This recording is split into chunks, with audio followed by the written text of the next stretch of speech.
கர்த்தருடைய பரிசுத்த நாமத்துக்கு ஸ்தோத்திரம். இந்த கால வேளையிலுமாய் கூட நஸ்ரீனாகிய இயேசு கிறிஸ்துவின் நாமத்தினாலே உங்க யாவருத்திற்கும் என்னுடைய ஸ்தோத்திரங்களையும் நன்றிகளை ஏறெடுக்கிறேன். இந்த நாட்களிலுமாய் கூட நாம் கர்த்தருடைய நாமத்தை தியானிக்கும்படியாய் கர்த்தராகிய தேவன் நம்ம யாவருத்திற்குமாய் ஏற்படுத்தி கொடுத்திருக்கிற இந்த நல்ல ஒரு தருணங்களுக்காய், நல்ல ஒரு பாக்கியத்துக்காய் கர்த்தருக்கு நான் ஸ்தோத்திரத்தை ஏறெடுக்கிறேன். அதோடு கூட இந்த வாய்ப்பை கொடுத்த சலோமி அம்மாவுக்குமாய் கூட நான் நன்றிகளை தெரிவித்துக் கொள்கிறேன். நாம் இந்த நாளிலுமாய் கூட தியானிக்க வேண்டிய நாமம் அது யெகோவா ஏலி என்ற நாமம். நாம் துதியோடு ஜெபத்தோடு ஆரம்பிக்கலாம். யெகோவா தேவனுக்கு 1000 நாமங்கள், ஏதை சொல்லி பாடிடுவே. என் கர்த்தாதி கர்த்தர் செய்த நன்மைகள் 1000, கரம் தட்டி பாடிடுவேன். யெகோவா தேவனுக்கு 1000 நாமங்கள், ஏது சொல்லி பாடிடுவேன். என் கர்த்தாதி கர்த்தர் செய்த நன்மைகள் 1000, கரம் தட்டி பாடிடுவேன். யெகோவா ஷாலும், யெகோவா ஷம்மா, யெகோவா ருவாம், யெகோவா ராஃபா, யெகோவா ஷாலும், யெகோவா ஷம்மா, யெகோவா ருவாம், யெகோவா ராஃபா. யெகோவா தேவனுக்கு 1000 நாமங்கள், ஏது சொல்லி பாடிடுவே. என் கர்த்தாதி கர்த்தர் செய்த நன்மைகள் 1000, கரம் தட்டி பாடிடுவே. Price Lord. ஸ்தோத்திரம் ஆண்டவரே, துதிக்கிறோம். நேற்றும் இன்றும் என்றும் ஆராதிங்க நல்ல தகப்பனே. இந்த நல்ல வேலைக்காய் நன்றியோடு துதிக்கிறோம், ஸ்தோத்தரிக்கிறோம் அப்பா. உங்க நாமத்தை தியானிக்க வந்திருக்கிற எங்களுக்குமாய் கூட தேவனாகிய கர்த்தர் உம்முடைய வார்த்தையில் இருக்கிற வல்லமே இன்னும் அதிகமாக நாங்கள் புரிந்து கொள்ள உதவி செய்யும்படியா நாங்கள் செபிக்கிறோம். இந்த வேளையிலே தேவனாகிய கர்த்தர் நீர் என்னோடு எங்களோடு இடைப்படும்படியா நாங்கள் செபிக்கிறோம். கர்த்தாவே, உங்க நாமம் ஒன்றே ஆண்டவரே எங்கள் மத்தியிலே இன்றைக்கும் என்றைக்கும் எப்பொழுதும் மகிமைப்பட நாங்கள் நன்றிகளை ஏறெடுக்கிறோம். கர்த்தாவே, உம்முடைய வாக்கு சொல்லுகிறதே, உங்க நாமத்தை பிரஸ்தாபப்படுத்துகிற எந்த ஒரு ஸ்தானத்திலும் நான் வந்து ஆசிர்வதிப்பேன் என்று சொன்னீரே.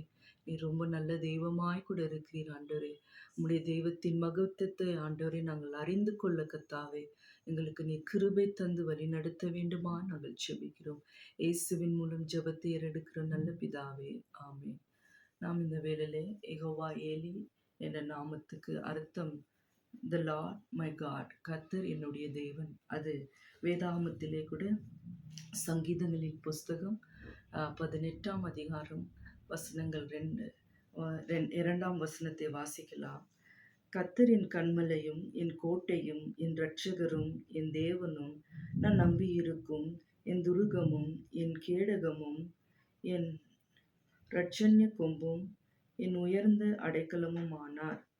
நம் இந்த வசனத்துல நம்ம பார்க்கிற போது தாவீது வந்துட்டு தேவனாகிய கர்த்தர் என்னவா இருக்கிறார், அவருடைய வாழ்க்கையில தேவனை எந்த அளவுக்கு அவர் ருசி பார்த்து கூட, அவரை பார்த்து கூட அவருடைய நாமங்களை சொல்லி அவரை அவ்வளோ அழகாய் கூட தேவனை துதிக்கிறார். இந்த நாளிலுமாய் கூட புதிய ஏற்பாட்டிலுமாய் கூட தேவனாகிய கர்த்தர் இயேசு கிறிஸ்துவானவர் 4ஆம் வார்த்தை பேசினது, என் தேவனே என் தேவனே ஏன் என்னை கைவிட்டீர் என்று சொல்லி கூட அந்த சிலுவையிலே கூட கர்த்தராகிய தேவன் இயேசு கிறிஸ்துவானவர் பிதாவாகிய தேவனை பார்த்து கூட, ஆண்டவரே எனக்கு ஏன் கைவிட்டீர், என் தேவனே என்று சொல்லுகிறார். என் தேவனே என்று சொன்னால் தேவனுக்கும் குமாரனாகிய இயேசு கிறிஸ்துவுக்கும் தேவனுக்கும் உள்ள உறவு அதை நம்ம பார்க்கலாம். தாவீதுக்கும் தேவனுக்குள்ள உறவு அது. இன்றைக்கு கூட யெகோவா ஏலி என்ற நாமத்துக்கு தேவனாகிய கர்த்தர் நம்மளிடத்தில் எதிர்பார்ப்பது, அவரோடு கூட நம்மளுடைய ஐக்கியம் இன்னும் அதிகமாய் கூட வளரும்படியாய் தேவன் எதிர்பார்க்கிறார். நாம் அவரை என் தேவனே என்று சொல்லி நோக்கி பார்க்கும்படியாய் அவர் விருப்பப்படுகிறார். அவர் எந்த நேரத்தில், எந்த காலத்தில், எந்த வேளையும் அவரை நம்ம நோக்கி பார்க்கிற போது அவர் நம்மளுக்கு பதில் தருகிறவராய் கூட இருக்கிறார். அவருடைய நாமத்தை பிரஸ்தாபப்படுத்துகிற எந்த ஒரு ஸ்தானத்திலும் அவர் நம்மளை ஆசீர்வதிக்கிற தேவனாய் கூட இருக்கிறார். இன்னும் அவருடைய நாமத்தை அறிந்த யாவரையுமாய் கூட தேவனாகிய கர்த்தர் இப்படியாய் கூட வசனம் சொல்லுகிறது. சங்கீதம் 91 சங்கீதம் 14 வசனம். என் நாமத்தை அவன் அறிந்திருக்கிறபடியால் அவனை நான் உயர்ந்த அடைக்கலத்திலே வைப்பேன் என்று தேவன் சொல்லுகிறார். அப்படியாய் கர்த்தருடைய நாமத்தை நாம் அறிந்து தெரிந்து புரிந்து அதில் நடக்கவும், யெகோவா ஏலி என் தேவனாய் கூட அவர் இருக்கிறார். கர்த்தரை நாம் எந்த அளவுக்கு ருசி பார்க்கிறோமோ அந்த அளவுக்கு தேவனாகிய கர்த்தருடைய நாமத்தை நாம் பரிசாற்ற முடியும். இந்த நேரத்திலே கூட தேவனுடைய நாமம் பலத்த துருகமாய் கூட இருக்கிறது. நீதிமான் அதில் சுகமாய் தங்குவான். அப்படியா நீதிமொழிகள் 18:19 வசனத்திலே நாம் பார்க்கிறோம். கர்த்தராகிய தேவன் நம்மளுக்கு எல்லாமா இருக்கிறார். அடைக்கலமா இருக்கிறார். தஞ்சமா இருக்கிறார். துருகமா இருக்கிறார். ஆபத்து காலத்திலே அரணாய் இருக்கிறார். கோட்டையாய் இருக்கிறார்.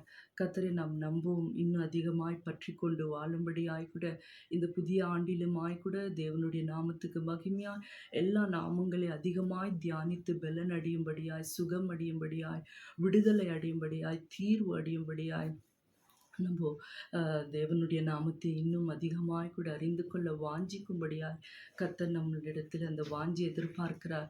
கர்த்தருடைய வாக்கு சொல்லுகிறது, சத்தியத்தை அறியுங்கள், சத்தியம் உங்களை விடுதலையாக்கும் என்று சொல்லி, தேவனாகிய கர்த்தருடைய நாமத்திலே கூட பலத்த ஒரு விடுதலை இருக்குதுங்க. தேவனுடைய நாமத்தை அறிவும், பிறரை நம் தேவனுடைய நாமத்துக்குள்ளாய் வழிநடத்தவும் கர்த்தர் போதுமானவராய் கூட இருக்கிறார். அப்படியாய் கூட இந்த தேவன் சதா காலங்களும் நம்மளுடைய தேவனாய் இருக்கிறார். இவர் மரண பரியந்தம் நம்மை நடத்த அவர் வல்லவராய் கூட இருக்கிறார். அவர் ஆபிரகாமின் தேவனும், ஈசாக்கின் தேவனும், யாக்கோபின் தேவனும் அவர் என் என் தேவனாய் இருக்கிறார். அவர் நம் தேவனாய் கூட இருக்கிறார். அவருடைய அஹ், அவருடைய பாதையில நாம் நடக்க அவரே நமக்கு வழியும் சத்தியமும் ஜீவனுமா இருக்கிறார். அவருடைய ஜீவன் நம்மளுடைய ஜீவனுக்குள்ள எப்பொழுதுமாய் கூட காணப்பட கர்த்தர் தொடர்ந்து நம்மளை பலப்படுத்த நாம் இந்த நேரத்தில் நம்மையும் நம்மளுடைய குடும்பங்களையும் அர்ப்பணித்து ஜெபிக்கலாம். தேவனுடைய நாமத்தை நம்மளுடைய பிள்ளைகளுக்கு கூட நம்ம சொல்லிக் கொடுக்கலாம். ஒவ்வொரு நாமத்திலே ஒவ்வொரு விடுதலை உண்டு. ஒவ்வொரு நாமத்திலே பலத்த மகிமைகள் உண்டு. நாம் அதை தியானிக்கவும் பலனடையும் தேவனாகிய கர்த்தர் உங்களையும் என்னையும் கிருபை செய்வாராக. ஒருவேளை இந்த நாட்களிலே நம்ம பார்க்கிற போது அகில உலகத்திலே பயங்கரங்கள் நடந்து கொண்டிருக்கிறது. ஆனால் இந்த பயங்கரத்தின் மத்தியிலே தேவனுடைய வாக்கு நம்ம உறுதியாய் பற்றிக்கொள்ளும், நித்தியத்துக்குள்ளாய் நம்ம நடத்தப்படும், கர்த்தரை அறிகிற அறிவினாலே நம்மளுடைய ஜீவன் நிரப்பப்படும். கர்த்தர் உதவி செய்வாராக. கர்த்தருடைய வாக்கு சொல்கிறது, உன் பக்கம் 1000 பேர் விழுந்தாலும் உன் வலது புறத்தில் 10,000 பேர் விழுந்தாலும் அது உன்னை அணுகாது. உன் கண்களால் மாத்திரம் நீ பார்ப்பாய் என்று சொல்லி, கர்த்தரை நாம் நம்புகிற போது நம்முடைய சுற்றிலும் என்ன நடந்தாலும் அவருடைய செட்டின் கீழே நம்ம இருக்கிறோம். அவருடைய கரத்திலே நம்ம இருக்கிறோம். அவர் நம்மை அதிகமாய் நேசிக்கிற சர்வ வல்லமுள்ள தேவனாய் இருக்கிறார். அவர் நேற்றும் இன்றும் என்றும் மாறாதவராய் இருக்கிறார். ஆகையால் யெகோவா ஏலி என்ற நாமத்தை இந்த நாள் முழுவதும் இந்த வாரம் முழுவதும் நான் தியானித்து, கர்த்தர் என்னுடைய தெய்வமா இருக்கிறார், எனக்கு யாவையும் அவர் செய்ய வல்லவரா இருக்கிறார் என்ற உறுதியோடும் கூட நாம் வாழ்வோம். நாம் ஜெபிக்கலாம். ஸ்தோத்தரிக்கிறோம் ஆண்டவரே. நேற்றும் இன்றும் என்றும் மாறாத எங்கள் பரிசுத்த உள்ள நல்ல தகப்பனே, இந்த வேளையிலுமாய் தேவனாகிய கர்த்தர் ஆண்டவரே, யெகோவா ஏலி என்ற நாமத்திலே ஆண்டவரே நீங்க வைத்திருந்த ஆண்டவரே ஜீவனுள்ள வார்த்தைகள், அந்த ஜீவனானது கேட்ட ஆண்டவரை பேசின ஆண்டவரே, எங்க யாவரத்திற்குள்ள எல்லாருடைய கூடாரங்களுக்குள்ளே உடைய ஜீவன் இறங்குவதற்காக நாங்கள் நன்றி செலுத்துகிறோம். ஆண்டவரே, நீ மாறாதவராய் இருக்கிறீர், நீ மறவாதவராய் இருக்கிறீர், நீ போதுமானவராய் இருக்கிறீர் ஆண்டவரே. தடைகளை உடைக்கிறவராய் இருக்கிறீர் ஆண்டவரே. எங்களுக்கு முன்பதாக ஆண்டவரே நீ சென்று கோணலானவைகளை செவைப்படுத்துகிற தேவனாய் கூட இருக்கிறீர் ஆண்டவரே. எங்களுடைய வாழ்க்கையில நாங்கள் இன்னும் உம்மை அதிகமா ருசி பார்க்கவும் என் தேவன் ஆண்டவரே, எப்படியாய் தாவீது உம்மை நோக்கி பார்த்து என் தேவன் ஆண்டவரே நீ இரட்சகர் என்று சொன்னார். அதே வண்ணமா எங்களுடைய இரட்சகராய் நீர் இருந்து எங்களுடைய ஆண்டவரே கர்த்தாவே நம்பிக்கையுமாய் இருந்து எங்களுடைய எல்லாவுமாய் இருந்து நீர் எங்களை நடத்த வல்லவர் என்று சொல்லி கூட எங்களையுமாய் கூட எங்களுடைய ஆண்டவரே குடும்பங்களையுமாய் கூட ஆண்டவரே எங்களுடைய தேசத்தையுமாய் எங்களுடைய சபைகளையும் உம்முடைய கரங்களிலே நாங்கள் ஒப்பு கொடுத்து ஜெபிக்கிறோம் ஆண்டவரே. தொடர்ந்து உங்கள் நாமத்தை பிரஸ்தாபப்படுத்த எங்களுக்கு யாவருத்தருக்கும் நீர் பெலனை கொடுக்கும்படியா ஜெபிக்கிறோம். நீர் உயர்த்தப்பட ஜெபிக்கிறோம். எல்லா துதியை உமக்கு செலுத்துகிறோம், கனத்தை செலுத்துகிறோம். இயேசுவின் மூலம் இந்த ஜெபத்தை ஏறெடுக்கிற நல்ல பிதாவே. ஆமென்.